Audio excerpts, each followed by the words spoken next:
A number of issues we have to discuss this morning, not only cholera, but also a subject of a directive by the Ministry of Education to the various public tertiary institutions, all universities in Ghana, to postpone their reopening date, which was expected from this very week to the next week to 2 weeks or 3 weeks' time. And so we'll be discussing all that. We have in the studio as our guest, Eric Chum is a deputy chairperson, is the first vice chairperson of the MPP for the Trobo constituency. It's in the Greater Accra region. First vice chairman, yeah. If it was a woman, would have said chairperson. That's why. I'm not wrong, am I? No, it's just a semantics. And Ernest Afram is also a deputy communications director of the CPP, a very big position. Any position with directorship, you know that it commands a lot of respect. And thanks for joining me, Ernest. It's my first time talking to you. Now, on the front pages of the newspapers, we have the subject of universities reopening put on hold to prevent possible Ebola spread. And basically because there are fears that we have a congregation of students from various countries who also tend to take lessons or have been admitted to those schools. And in the process, they also go on holidays and come, and sometimes you don't know whether you put the right things in place. So you just to make sure that things are done right. I have to start with you. Yeah, that's a step in the right direction. In fact, I think the universities themselves even took the first step. I believe Cape Coast University and KNUST announced beforehand that look, they were going to postpone their reopening because they. Fortunately, because of the influx of tertiary institutions. Was that why University of Cape Coast and was that the reason why? Not because of the U-type? No. Okay. Because they have a lot of students from our neighboring countries, Nigeria, Gabon, etc., all over in our institutions. So since they lack they hadn't set up the structures to screen these students when they return, to make sure that, look, they do not have, they are not bringing in anything else. They decided to extend it. But then the bigger question is, what about the second cycle institutions? Because we also have students from neighboring countries. I went to school with some. I went to school with a lot of students from the sub-region. And even now, there are more of them now than there are before. So I think we should begin to have get a handle on it. And I would also want to pray on government that with the same kind of speed that it's moved on onto this Ebola case, there are so many other issues. Because cholera, as we're currently speaking, is killing more people in Ghana than Ebola has killed in any one West African state. So if we have shown concern over this, we should have shown the same, should have shown the same amount of concern for what is already killing our people here. So, I mean, there is a need to look at that, and I don't know if you would want to be going to this cholera issue because no, we'll discuss it, but because it's not only a one-point take. So okay, yeah, because on especially with the cholera, because I mean Ebola, at least you know there are certain things you can be doing about it, but cholera is already killing people here. Water is one of the, I mean, and even with Ebola, water is the cleansing agent for anything. Now, if you look at our own statistics, only about 17% of our population gets safe drinking water from Ghana water. 30+% are getting it from boreholes, etc., most of which are untreated. A lot of people are depending on tankers. You see people with Kufuor gallons and stuff, and you ask yourself, who has the yellow gallons? The yellow gallons. I mean, yes, yellow gallons or whatever we call them now.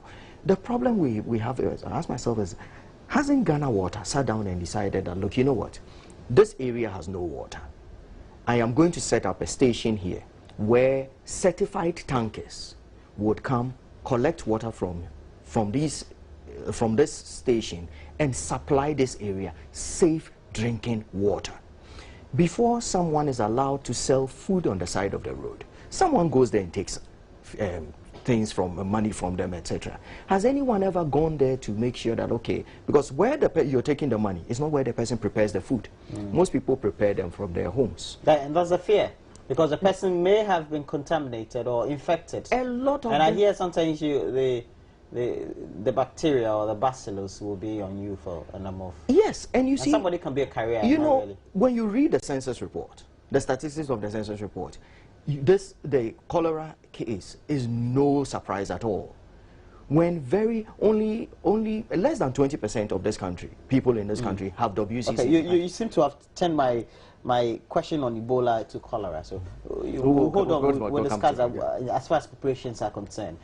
Is this a fear that, well, it is the unknown, and as a result of that, this one is a more cautious move, and is it the right step to take? Well, thank you, Walker. I think that it's a good step, but we can also still do more. What's happening now is that, I mean, you asked a question about UTAG. I mean, and I think that I can't resist but to say that it's a welcome relief for the education ministry, for instance. Yeah, because I know they've had difficulties following the strike action announced by POTAG. Exactly. Now, it's important that we put all these things in place, but then exactly what are the universities doing? If, for instance, because I mean, school cannot be shut forever. So, of course, after a certain time, they'll be asked to basically report back into school. So what measures are being put in place to make sure that if it does, we can basically make sure that we are not bringing untold, what do you call it, stress onto the already burdened healthcare system. Now, that's why I have a huge problem with this government. Last week, I happened to be in the Volta region with the MPP General Secretary, monitoring some of these registration centers. The national center. Yes. And we actually got to the border between Ghana and Togo. And you'll be surprised that our borders have actually been left open. Which of the borders were you? We went to Aflawo, we went to a place called... is it the Peto area? Yes. Yeah. So we actually, I mean, there's just along the border areas. Along the border areas. I think UTV actually had footage of that. And you'll be surprised that over the Togo border, the immigration officials from Togo were actually there. We didn't have a single immigration officer at that entry point. We didn't have a police person, no military person. And this is a situation whereby we are being bedeviled with the scare of Ebola, right? Now, the government is doing that because they are basically banking their hopes on people from Togo coming in to register and putting... Allegedly. Well, because there's evidence of that. You just saw in the paper that 5 Togolese nationals have been arrested for voter fraud, right? And then putting the health of Ghanaians at risk for the sake of political expediency. So I think it's important that if we are coming up with some of these things, it's more of a holistic approach. What exactly are we doing? Do we have the commitment to basically stem the scare of this Ebola virus? Or we are just doing things in the meantime to be seen to be doing something about it? Now, case in point is that an incident happened in Baku recently, where Baku Presbyterian Hospital, where a Burkinabe was sent there with a suspected Ebola case. And the health authorities there do not have the facility, the equipment, right? Gloves, clothing, and all that, right clothing, to even administer medication for this individual. Now, they were actually saying that they were going to be buying raincoats. Now, for me, Accra, right, is about, let's say, 8 to 12 hours from every major city in the world. So if it happens that we do not even have the equipment in place, any serious government would get equipment into this country in less than 24 hours. Because we have agencies across the world who basically handle emergency cases like that. Now, it's imperative that our government sees this as a huge threat. It should be something that would even affect national security, for instance. And so we have to be up and doing to make sure that we are dealing with the Ebola scare without sort of skirting around and making it look like we're doing something about it. I mean, I know you don't want us to go into cholera, but then... No, we will go into cholera. Yeah. But then, it's a subject that is almost linked to exactly. Immediately you think Ebola, you think about well, we're not dealing with cholera adequately. Exactly. So, right. So if we're not, what gives us the inclination that we'll do well when Ebola comes? We'll do well when Ebola comes, right? And it's important that we give comfort to the people of this country that the government knows what it's doing. We're showing commitment, and people news should go out. The population, the Ghanaian population, should be aware of exactly what government is doing to make sure that, even if it happens, we have the right mechanisms in place to sort it out. It's interesting. It's interesting you mentioned that the subject of government doing well or not doing well. But I hope that you're saying that it's not politics. It's genuinely expressing a certain perhaps pronouncement or some anxiety as to what is being done. Not necessarily. Government has to provide leadership for the agencies that because are we have directly, agencies. The Ghana Health Service. Yes, exactly. So it has to, so basically, provide the leadership needed, and then the support, right, and the resources, which I know for a fact the government can find. So if government has basically focuses on the right priorities, right, and doesn't engage in populist agendas, for instance, then you realize that we can find the resources to make sure that these agencies and then the right leadership to come with it to forestall some of these challenges that we are facing with the scare of Ebola, and then as we sit now, we have cholera on our hands. I'm talking about cholera. Does it scare you that now when the middle of an epidemic that we always experience annually, and for God's sake, we just don't seem to have the solution this time around? Yeah, but you see, but what is even more sad about cholera is that in this day and age, when no country is supposed to experience it, Ghana is experiencing it. It's sad. I mean, in this day and age, with all our knowledge, the knowledge we've attained, for us to be dealing with cholera on an annual basis, here we are in a nation where we have our districts, and we have all the structures in place. Let's take even the way we're dealing with some of these things carefully. We set up a tripartite committee to deal with Ebola, for example, and it's all being handled at the national level. If right now, in a constituency I belong in, someone has a problem, or realizes that someone has symptoms of Ebola and everything, given the fact that we all know, we have all been made aware that Ebola, you contract Ebola when you come into contact, with someone. So now the person notices someone has a problem. Which number should the person call? And who should take that person to the hospital?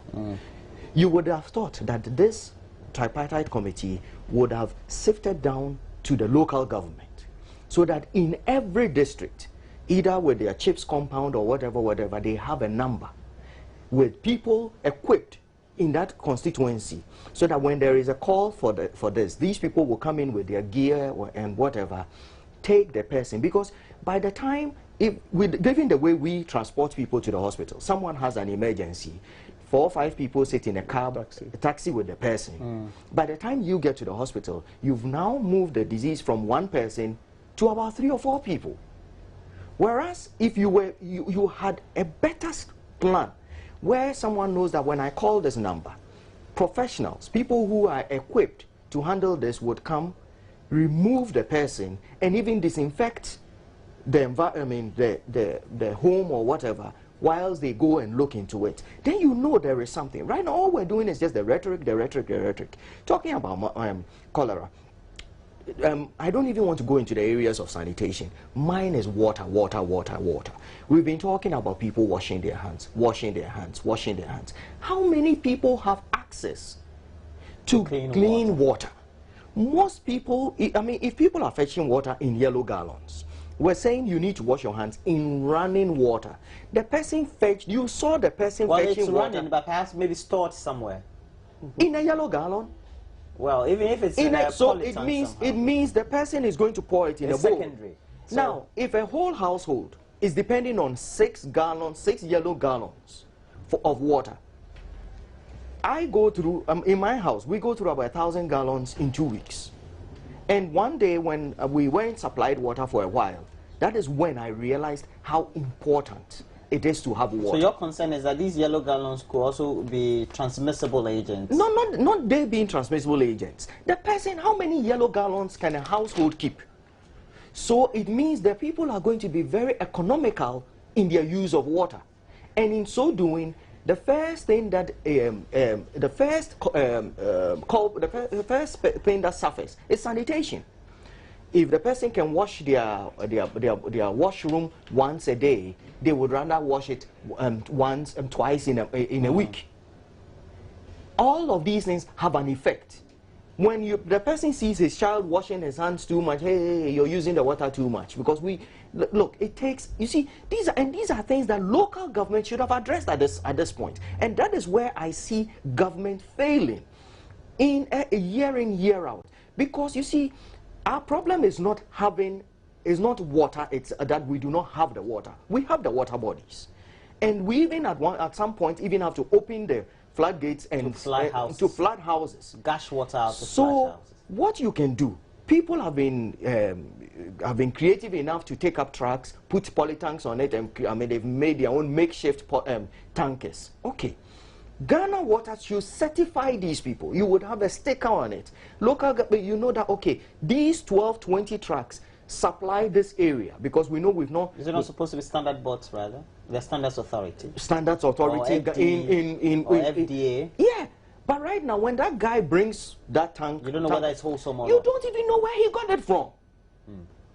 Okay. Now, Eric, for on the portal Wikipedia, we have the World Health Organization recommends focusing on prevention, preparedness, and response to combat the spread of cholera.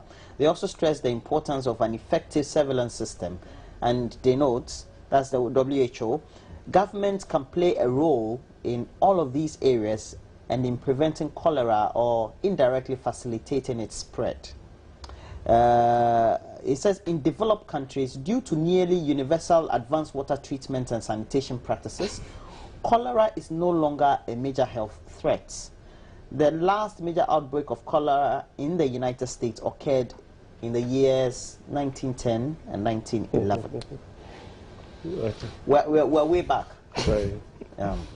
And you notice water is the key. We're nearly 100 years back. Have we been serious about it? Because, considering the fact that it appears annually, we seem to be recording it annually. I would say we haven't. And it's extremely, important that we sort of take this thing by the horns, right? Because year in, year out, and it's an indictment on, the government, for instance, the people, ourselves, that year in, year out, this thing happens. And we don't seem to have a solution for it. And it's simple, and I'll look at it from a different dimension. You see, I always feel that if we have a strong local government system, right, and we sort of decentralize some of these agencies at a local level, we will do a much better job at sort of some of these things. In what way? Listen, local authorities are supposed to be responsible for, one, sanitation, right? Sure. Making sure that they regulate and then they monitor if people are doing what they're supposed to be doing. As far as sewer, and all these things are concerned. Now, you find out that all these districts and municipal assemblies and all this are starved of their budget allocations for time, right? And these are the basic things that the local authorities need. Is that a cause? Yes. Is that a cause of it? Of course. It's not politics. No, no. I mean, let me get so. Now, if you have a situation whereby, in Greater Accra, for instance, we have one compost plant, and the compost plant, right, shuts down because government owes this compost plant monies. And they can't operate. They can't operate over 2 years. So it shuts down. You understand? So you have garbage that is basically collected at markets, other places, still sitting there because there's nowhere to take these garbage to. Right. Another example is the fact that if the provision of water, for instance, in areas where we don't have potable drinking water, is decentralized as well, whereby you have local initiative with the support of government, making sure that the people in those areas, at least in this day and age, have access to potable drinking water. They have the right toilet facilities. Now, we have always consistently, we're talking about WCs, but we all know that the technology is there to have effective and safe toileting, I mean, in your home. Without necessarily being WC. Biofuel. You understand? So why don't we sort of think outside the box and make sure that some of these things are done? Because we are limited by the kind of resources that we generate as a people, as a country. So we all know that we have all these economic and financial constraints. But we can think outside the box. The technology is there for safer, cheaper means of doing some of these things. Do you understand? So it's important that we start moving away from looking at like just one solution and, oh, if we don't have a WC, for instance, then that's it, nothing happens. Need to even probably decentralize the way we even throw our rubbish away. But at the heart of all these discussions are also people's attitudes. While government inputs and the way they go about things is very critical or instrumental, the attitudes of the citizenry is also very much complementary. No, but then there has to be some kind of focal point. The leadership has to be there. There needs to be a show of some form of leadership. Now, so for instance, you go to the ministries today, right? This morning, whilst I was driving here, right, there's reports that even if you go to the ministries, either there are no toilets, or if the toilets are there, they're shut. This is in 21st century Ghana. Well, I know in many ministries they are not shut. The point is that because they have limited and they don't have no running or facilities, running water. Yeah, they don't have running water most of the time. Right now, so sometimes it's under lock and key. So you have to go and ask a certain officer to open for you. That is if you're a visitor. In any way, shape, or form, it's inexcusable. You understand? I mean, we need to be. I'm sure in the UK and things it happens, or. You go to a toilet. I mean, come on. Every filling gas station has. No, let's not even compare. Let's not go to the UK. Right? We are people. We are human beings. Right? We have leadership. I mean, last time I was driving past. I mean, that's beside the point. If you're driving past the ministries, right, and you look at the building, the state of the building of the Ministry of Works and Housing, and you can send some of your journalists there. Yeah, wires dangling and things. Dangling. Yeah, I mean, I'm like, this is the Ministry of Works and Housing. And they don't reflect it. They don't reflect it. Right? So I think it's important that, I mean, we would blame the leadership all the time because there are certain essential, basic things that needs to come from leadership. And then the people will follow. Now, who is responsible for all the other agencies that are meant to be doing this? You drive past the new Achimota of Anko Road, right? And there's garbage on the street. Fair enough, somebody puts it there. But then somebody is also responsible for making sure that when somebody puts it there, it's not there. It doesn't become expected to ensure that somebody does not put it there. Yeah. Right. So you can blame the attitudes of the people for all you want. But enforcement of the enforcement and the regulations. is also a show of right. leadership. Exactly. Your point made. While you try to contribute to where he left off from, we're being told that the World Health Organization has now, following emergency meetings, made some approvals for some test drugs, and I call them experimental drugs because they are still at the end of the research stage. And so these drugs, logically, have helped certain patients, we're told, even though we're told that a Catholic priest was given the shot but still died out of it. They come with some complications, do they? Or some conditionalities or some repercussions? Yeah, but I just wanted to add a little something briefly to the part where we're talking about our own individual responsibilities. People are not going to be responsible unless you begin to enforce the law. I always tell people, when God made the 10 Commandments, he put enforcements to it. If you do this, you will be killed. If you do this, you will be stoned. If you do this, somebody will make sure that that is done. Because if you kill, yeah, you know that there's atonement. But you see, we have what I call suggestive leadership.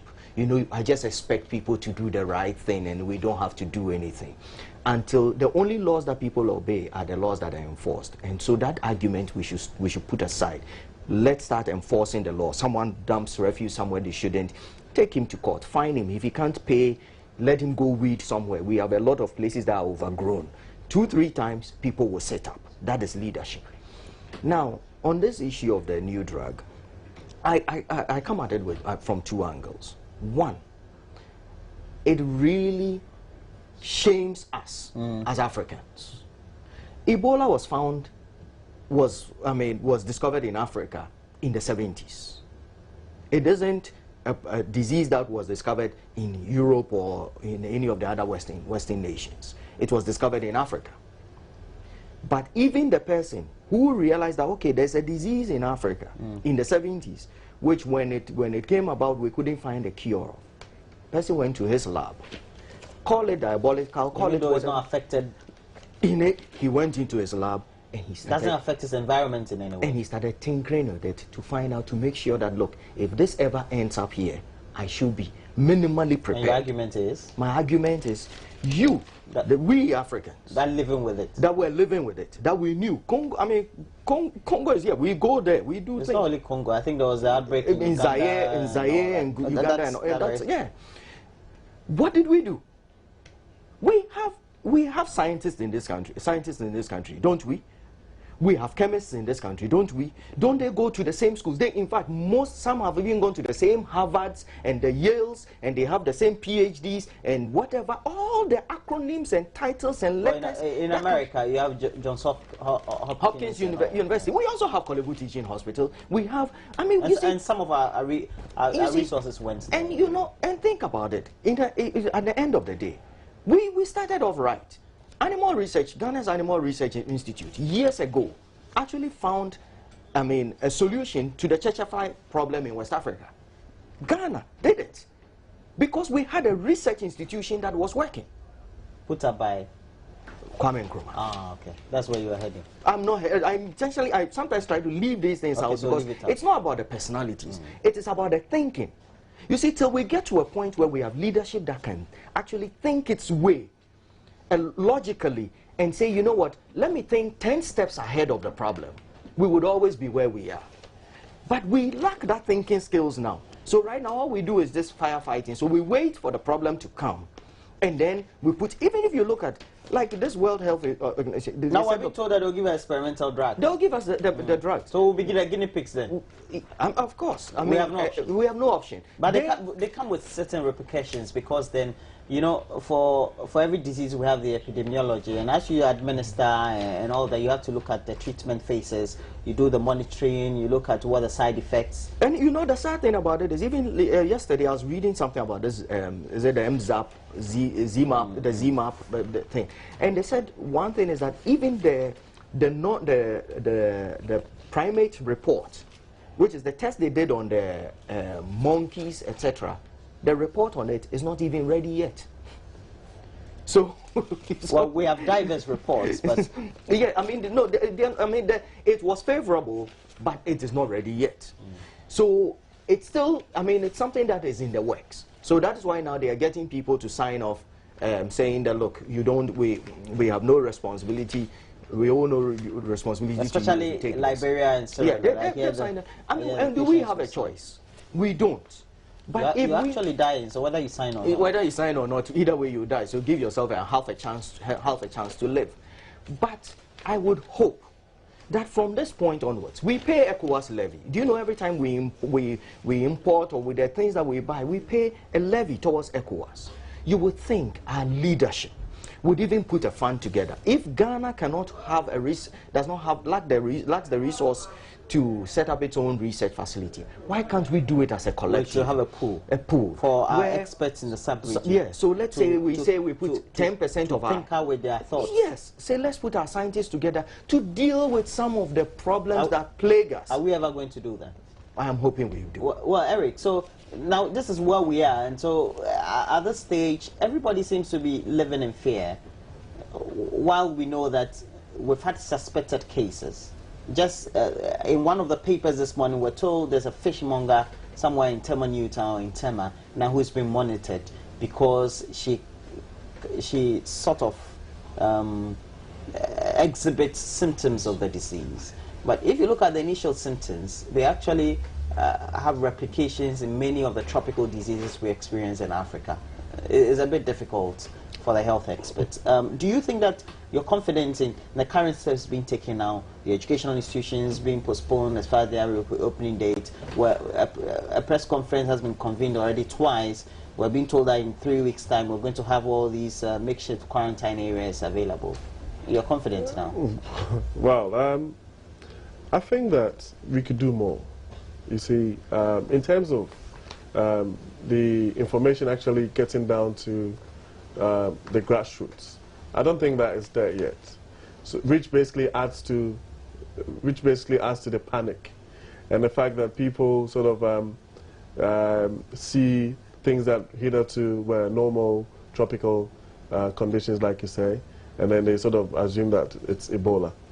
So it's important that it gets down. And last time I think I was here, I was mentioning the fact that the NCCE should also be up and doing. And as it stands now, I haven't seen, maybe I'm wrong, but I think we know that the NCCE for a number of years now has been budget.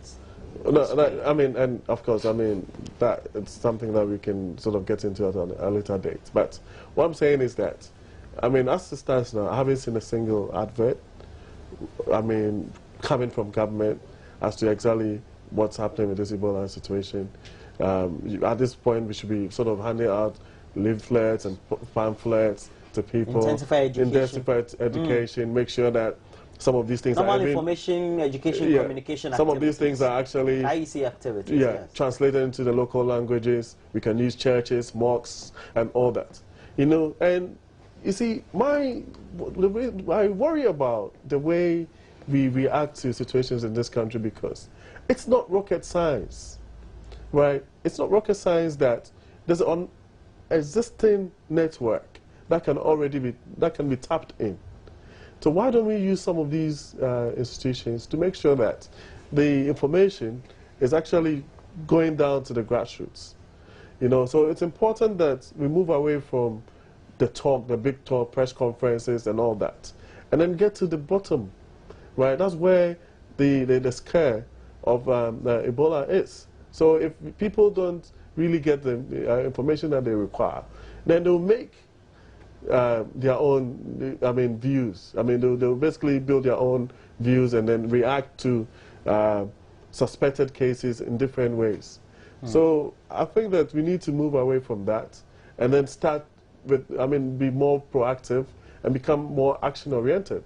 And then, where are the equipment? I was hoping to see that you wake up in the morning and say, oh, government procures equipment and government has set up holding facilities or quarantine facilities for various hospitals across the country, right? And then you can tap into what NADMO does already. Are we ready if there's problems? Probably not. Now, I know that it's a case in point whereby there are even calls for NADMO boss to resign because he's actively campaigning all over the country, seeking to become the chairman of the NDC. Do you understand? And in a situation where a country faces potential scare of Ebola, for instance. So where does the principle lie? Now, so these are some of the things that happens, and it makes the ordinary Ghanaian probably think that our leadership are not actually, up and doing when it comes to some of these things. So, I mean, like I said, it's important that we make sure that all the various institutions are working, they are equipped, right? Government is supporting them, and then resourcing them as it's supposed to do. Okay.